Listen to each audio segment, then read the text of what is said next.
আসসালামু আলাইকুম। এটেন বাংলা সংবাদে সবাইকে স্বাগত জানাচ্ছি। আমি নাজমুল হাসান তন্ময়। শুরুতে বিআরবি কেবল সংবাদ শিরোনাম। পয়লা জানুয়ারি থেকে লন্ডন থেকে আসা বিমান যাত্রীদের 14 দিন প্রাতিষ্ঠানিক কোয়ারেন্টাইনে থাকা বাধ্যতামূলক।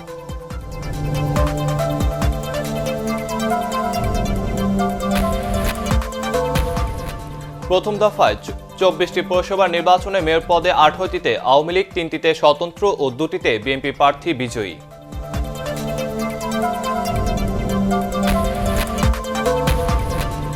দ্বিতীয় দফায় স্বেচ্ছায় ভাষান্তরে যাচ্ছে 1700 রোহিঙ্গা। প্রত্যাবাসনে উদ্যোগী হতে আন্তর্জাতিক সংস্থাগুলোর প্রতি আহ্বান ওবায়দুল কাদেরের।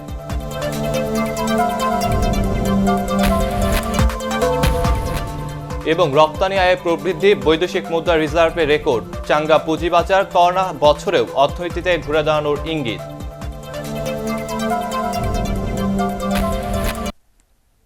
শুনছিলেন বিআরবি কেবল সংবাদ শিরোনাম। এবার বিস্তারিত। পয়লা জানুয়ারি থেকে লন্ডন থেকে আসা বিমান যাত্রীদের 14 দিন কোয়ারেন্টাইন বাধ্যতামূলক করা হয়েছে। মন্ত্রিপরিষদ সচিব খন্দকার আনোয়ারুল ইসলামের সভাপতিত্বে সোমবার রাতে উচ্চ পর্যায়ে সরকারি কর্মকর্তাদের ভিডিও কনফারেন্সের সভা শেষে এই সিদ্ধান্ত জানানো হয়। সভায় সিদ্ধান্ত অনুযায়ী যাত্রীরা নিজ খরচে নির্ধারিত হোটেলগুলোতে কোয়ারেন্টাইনে করবেন। এর বাইরে অন্যান্য দেশ থেকে আসা বিমান যাত্রীদের ক্ষেত্রে কোভিড সনদ আনার বাধ্যতামূলক যে ব্যবস্থা চালু হয়েছে তা বহাল থাকবে। প্রয়োজন হলে পরবর্তীতে এ বিষয়ে আরও বিস্তারিত তথ্য জানানো হবে বলে জানিয়েছে তথ্য সচিব খাজা মিয়া। এর আগে সোমবার মন্ত্রিসভার বৈঠকে যুক্তরাজ্য থেকে আসা বিমান যাত্রীদের দেশে আসার ক্ষেত্রে কঠোর হওয়ার নির্দেশনা দেন প্রধানমন্ত্রী শেখ হাসিনা। ওই বৈঠকে লন্ডন ফেরত বিমান যাত্রীদের 14 দিনের বাধ্যতামূলক প্রাতিষ্ঠানিক কোয়ারেন্টাইনের কথা বলেন তিনি। যাত্রীরা ঢাকা বা সিলেট যে বিমানবন্দরে নামবেন সেখান থেকেই তাদের নেওয়া হবে কোয়ারেন্টাইনে। এক্ষেত্রে প্রয়োজন হবে না করোনা নেগেটিভ সনদ। বিস্তারিত জানাচ্ছেন শফিকুল ইসলাম শামীম। নতুন করোনা ভাইরাসের সংক্রমণ ঠেকাতে যুক্তরাজ্য থেকে কেউ দেশে ফিরলেই তাকে বাধ্যতামূলক 14 দিনের প্রাতিষ্ঠানিক কোয়ারেন্টাইনে থাকতে হবে। মন্ত্রিসভা বৈঠকে এ নির্দেশনা দিয়েছেন প্রধানমন্ত্রী শেখ হাসিনা। গণভবন থেকে প্রধানমন্ত্রী অনলাইনে ও সচিবালয়ের মন্ত্রিপরিষদ বিভাগে মন্ত্রীরা বৈঠকে যোগ দেন। বৈঠক শেষে মন্ত্রিপরিষদ সচিব খন্দকার আনোয়ারুল ইসলাম জানান, লন্ডন ফ্লাইটে আসা যাত্রীদের একদিন আগের নেগেটিভ রিপোর্ট থাকলেও কোয়ারেন্টাইনে থাকতে হবে। আশকোনা হাজি ক্যাম্প ও দিয়াবাড়ির পাশাপাশি রাজধানীর কিছু হোটেল নির্দিষ্ট করে দেয়া হবে বলেও জানান তিনি। লন্ডন ফ্লাইট থেকে যেই আসুক তার যদি গতকালকেরও নেগেটিভ থাকে তারপরেও তাকে কম্পালসারি একদম প্রাতিষ্ঠানিক কোয়ারেন্টাইন। আমাদের যে প্রাতিষ্ঠানিক কোয়ারেন্টাইন দিয়াবাড়িতে আর যে হজ ক্যাম্পে আছে সেইখানে থাকবে 14 দিন।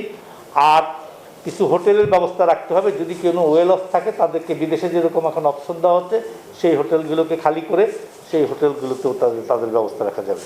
এদিকে হজ ও ওমরা ব্যবস্থাপনা আইন 2020-এর খসড়ার নীতিগত অনুমোদন দিয়েছে মন্ত্রিসভা। নতুন এ আইনে বলা হয়েছে, হজের চুক্তি ভঙ্গ করে সৌদি আরবে কোনো এজেন্সি হাজিদের সাথে প্রতারণা করলে সেই অপরাধের বিচার হবে বাংলাদেশে। প্রতারণার অপরাধে এজেন্সিগুলোর নিবন্ধন বাতিলের পাশাপাশি সর্বোচ্চ 50 লাখ টাকা জরিমানা করা হবে। আর ওমরা এজেন্সি অনিয়ম করলে নিবন্ধন বাতিলের পাশাপাশি সর্বোচ্চ 15 লাখ টাকা পর্যন্ত জরিমানার বিধান রাখা হয়েছে। হজের চুক্তি এখানে হওয়ার পরে কেউ গিয়ে যদি ওই দেশেও ঠকায় তাহলে সেটাও সেই অপরাধটা এইখানে করা হয়েছে বলে গণ্য হবে। হজ এজেন্সির এগেস্টে 50 লক্ষ টাকা ক্যান্সেল প্লাস 50 লক্ষ টাকা মতো জরিমানা। আর ওমরা এজেন্সির এগেস্টে ক্যান্সেল প্লাস 15 লক্ষ টাকা পর্যন্ত জরিমানা।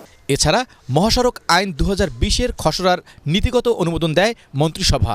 এ আইনে মহাসড়কের জমিতে কেউ স্থায়ী স্থাপনা তৈরি করলে 5 লাখ টাকা এবং অস্থায়ী স্থাপনার ক্ষেত্রে 50,000 টাকা জরিমানার পাশাপাশি 2 বছরের কারাদণ্ডের বিধান রাখা হয়েছে। শফিকুল ইসলাম শামীম, এটিএন বাংলা, ঢাকা। দেশে করোনা ভাইরাসে আক্রান্ত হয়ে গত 24 ঘন্টায় আরও 27 জনের মৃত্যু হয়েছে। এ নিয়ে মৃতের সংখ্যা বেড়ে দাঁড়ালো 7,479 জনে। মৃতদের মধ্যে 23 জন পুরুষ ও 4 জন নারী। ঢাকা বিভাগে মারা গেছে সর্বোচ্চ 18 জন। এছাড়া চট্টগ্রাম বিভাগে 7 জন, খুলনা ও রংপুর বিভাগে 1 জন করে মারা গেছেন।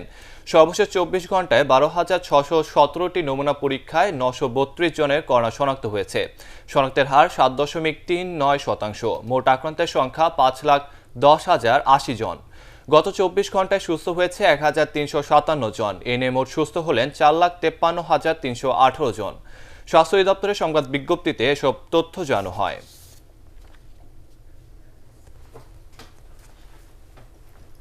এবার পৌরসভা নির্বাচনের খবর।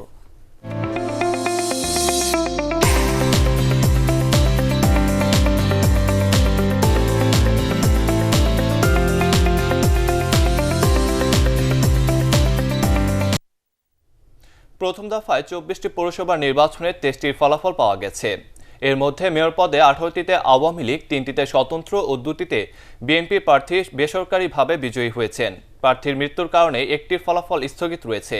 বিজয়ী আওয়ামী লীগ প্রার্থীরা হলেন ঢাকার ধামরায়ে গোলাম কবির, মানিকগঞ্জে রমজান আলী, ময়মনসিংহের গাফরগাঁয়ে এস.এম. ইকবাল হোসেন সুমন, নেত্রকোনার মতনে সাইফুল ইসলাম, চুয়াডাঙ্গায় জাহাঙ্গীর আলম মানিক, কুষ্টিয়ায় খোকসায় তরিকুল ইসলাম, বরগুনার বেতাগীতে এ.বি.এম. গোলাম কবির, বরিশালের উজিরপুরে গিয়াসউদ্দিন ব্যাপারী ও বাকেরগঞ্জে লোকমান হোসেন ডাকুয়া, সিরাজগঞ্জের শাহজাদপুরে মনির আক্তার খান তরু, পাবনায় চাটমোহন সাখাওয়াত হোসেন, রাজশাহীর কাটালিতে আব্বাস আলী, রংপুরে বদরগঞ্জে আহসানুল হক চৌধুরী টুটুল, কুড়িগ্রামে কাজীউল হাসান, পঞ্চগড়ে জাকিয়া খাতুন, সুনামগঞ্জে দিরাইতে বিশ্বজিৎ রায়, মৌলভীবাজারে বড়লেখায় আবু ইমরান কামরান চৌধুরী এবং চট্টগ্রামে সীতাকুণ্ডে বদিউল আলম।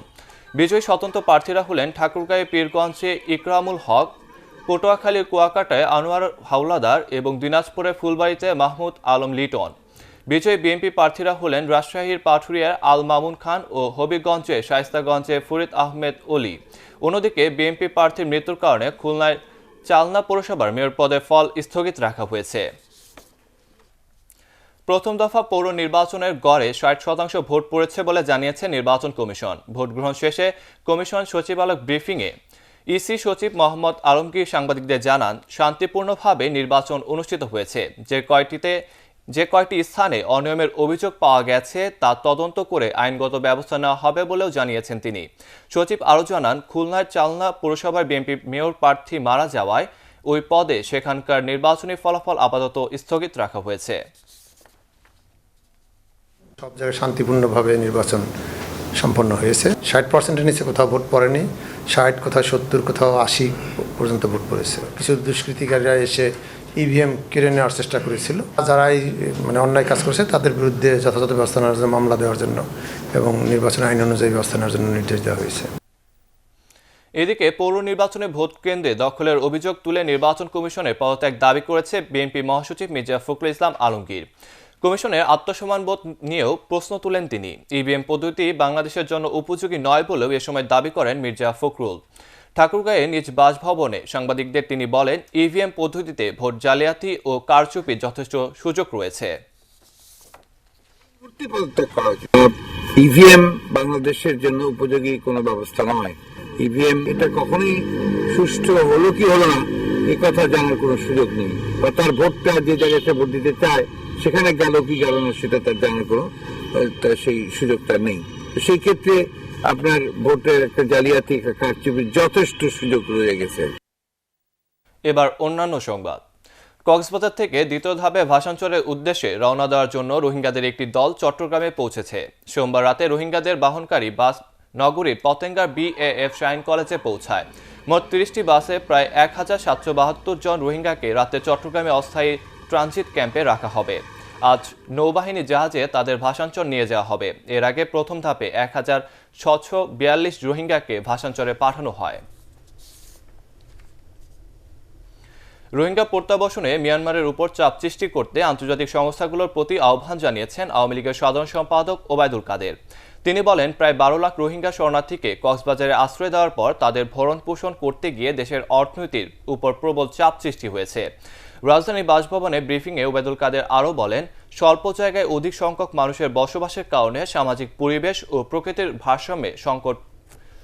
ভারসাম্য সংকটের মধ্যে পড়েছে।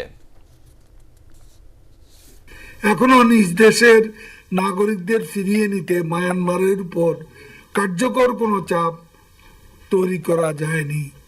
এ বাস্তবতা বিশ্ব সম্প্রদায় তথা আন্তর্জাতিক সংস্থাসমূহকে রোহিঙ্গা নাগরিকদের প্রত্যাবাসনে মিয়ানমারের উপর চাপ সৃষ্টির কার্যকর কৌশল অবলম্বনের জন্য আমরা আবারও আহ্বান জানাচ্ছি। এবার বর্ষশেষের বিশেষ প্রতিবেদন বিদায় 2020।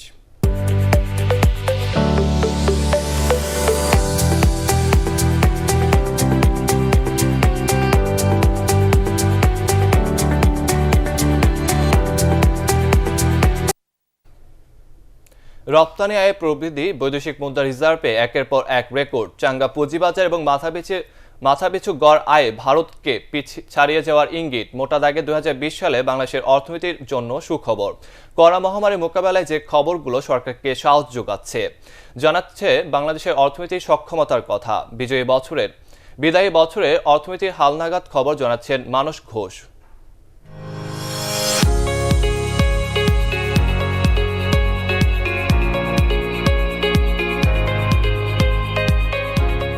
বছর শেষ হওয়ার মাত্র 2 সপ্তাহ আগেই এলো সুখবর।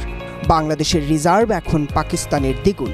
15 ডিসেম্বর বাংলাদেশ ব্যাংকের রিজার্ভের পরিমাণ ছিল রেকর্ড 4,209 কোটি বা 42.09 বিলিয়ন ডলার, যেখানে পাকিস্তানের 20.4 বিলিয়ন ডলার। তারও 2 মাস আগে অক্টোবরে আন্তর্জাতিক মুদ্রা তহবিল IMF এর প্রতিবেদনে গড় মাথাপিছু আয়ে ভারতকে ছাড়িয়ে যাওয়ার ইঙ্গিত দেওয়া হয়।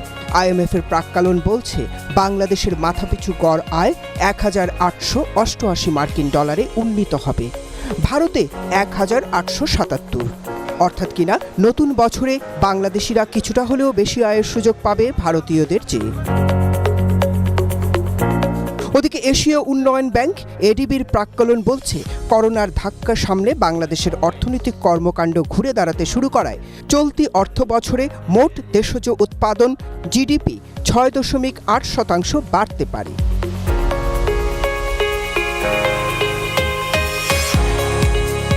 স্বস্তির খবর আছে রপ্তানি আয়েও। মহামারীর শুরুর দিকে তলানিতে নেমে যাওয়া রপ্তানি আয়, বিশেষ করে পোশাক খাতের ঘুরে দাঁড়ানোয় মনোবল পাচ্ছে বাংলাদেশ। রপ্তানি উন্নয়ন ব্যুরো EPBর ডিসেম্বরের আয়ের হালনাগাদ তথ্য বলছে নভেম্বর মাসে 307 কোটি 89 লাখ ডলারের পণ্য রপ্তানি করেছে বাংলাদেশ। এই অঙ্ক গত বছরের নভেম্বরের চেয়ে 0.76% বেশি। সব মিলিয়ে চলতি 2020-21 অর্থ বছরের প্রথম 5 মাসে গত বছরের একই সময়ের চেয়ে প্রবৃদ্ধি হয়েছে প্রায় 1% বেশি। বলা হচ্ছে কোভিড-19 মহামারী মোকাবেলায় সরকার 1.25 লাখ কোটি টাকার যে প্রণোদনা প্যাকেজ ঘোষণা করেছিল, সেগুলোর বাস্তবায়নে গতি আসায় সচল রয়েছে অর্থনীতির চাকা। করোনা ভাইরাসে দেখা গেছে যে আমাদের সকলেই খুব আন্তরিকতার সাথে কাজ করেছে। দীর্ঘদিন পর বাংলাদেশের পুঁজিবাজারও চলছে ফুরফুরে মেজাজে। মূল্যসূচকের পাশাপাশি লেনদেনেও এখন চাঙা ভাব। শুধু তাই নয়, বৈদেশিক লেনদেনের চলতি হিসাব ভারসাম্যে বড় উদ্বৃত্ত ধরে রেখেছে বাংলাদেশ।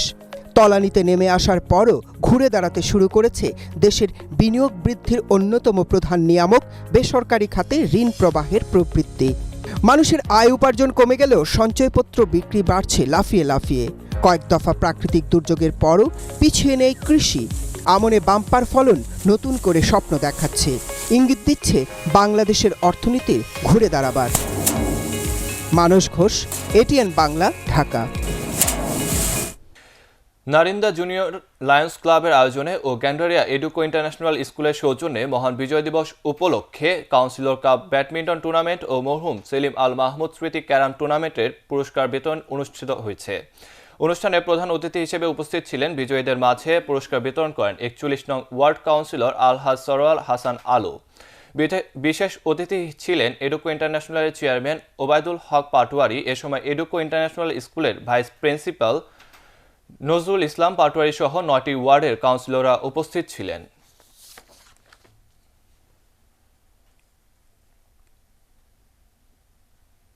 গীতিকবিদের স্বার্থ সংরক্ষণে প্রায় 5 মাস সদস্য সংগ্রহ ও বাছাই শেষে ঘোষণা করা হলো গীতিকবি সংঘের প্রথম কার্যনির্বাহী কমিটি। এতে সভাপতি হিসেবে নির্বাচিত হয়েছেন শহীদ মাহমুদ জগ্গী, যুগ্ম সাধারণ সম্পাদক আসিফ ইকবাল ও কবির বকুল, সাংগঠনিক সম্পাদক হয়েছেন জুলফিকার রাসেল। 25 ডিসেম্বর সাধারণ সভায় এ কমিটি সর্বসম্মতিক্রমে নির্বাচিত হয়। সভায় অন্যান্যদের মধ্যে সংঘের আজীবন সদস্য মোহাম্মদ রফিউজ্জামান, মনিরুজ্জামান মনির, উপদেষ্টা নাসির আহমেদ, সৈয়দ আশেক মাহমুদ উপস্থিত ছিলেন। এবার মিল্ক ভিটা আন্তর্জাতিক সংবাদ।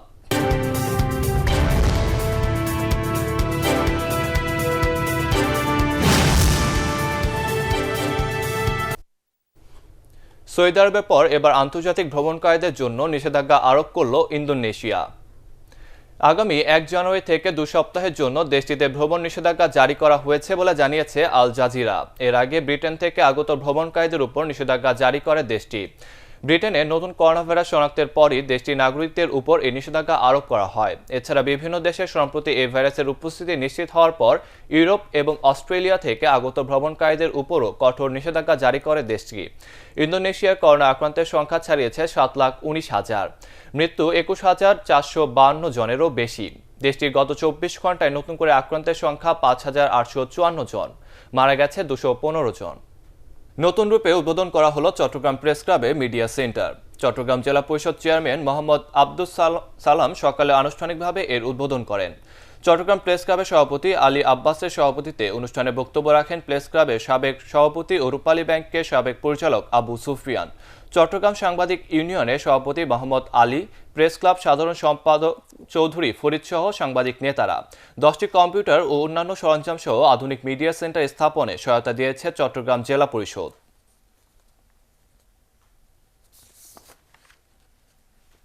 এবার পার্টেক্স খেলার খবর।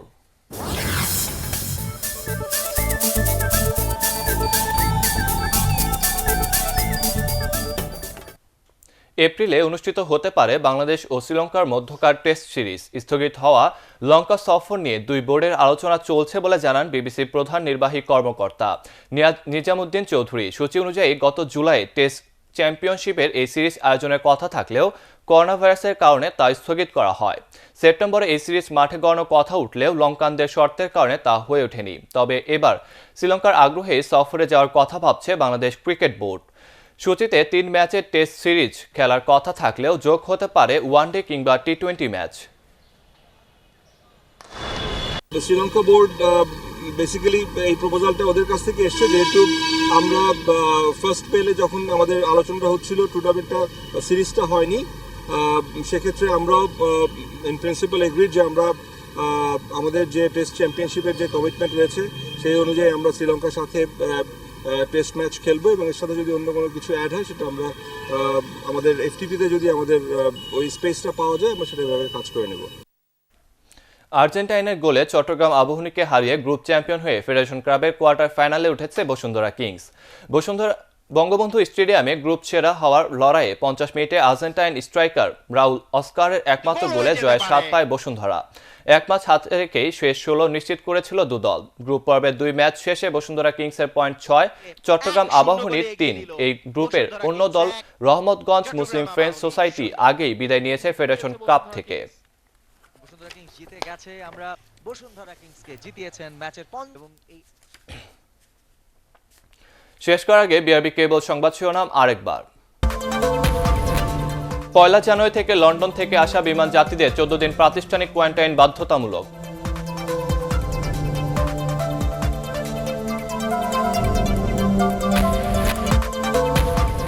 প্রথম দফায় 24টি পৌরসভা নির্বাচনে মেয়র পদে 18টিতে আওয়ামী লীগ, 3টিতে স্বতন্ত্র ও 2টিতে বিএনপি প্রার্থীর বিজয়।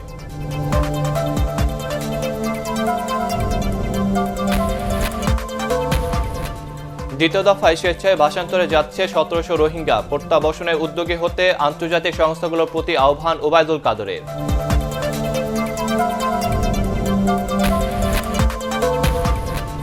এবং রপ্তানি আয়ে প্রবৃদ্ধি, বৈদেশিক মুদ্রা রিজার্ভে রেকর্ড। চাঙ্গা পুঁজিবাজার, করোনার বছরেও অর্থনীতিতে ঘুরে দাঁড়ানোর ইঙ্গিত।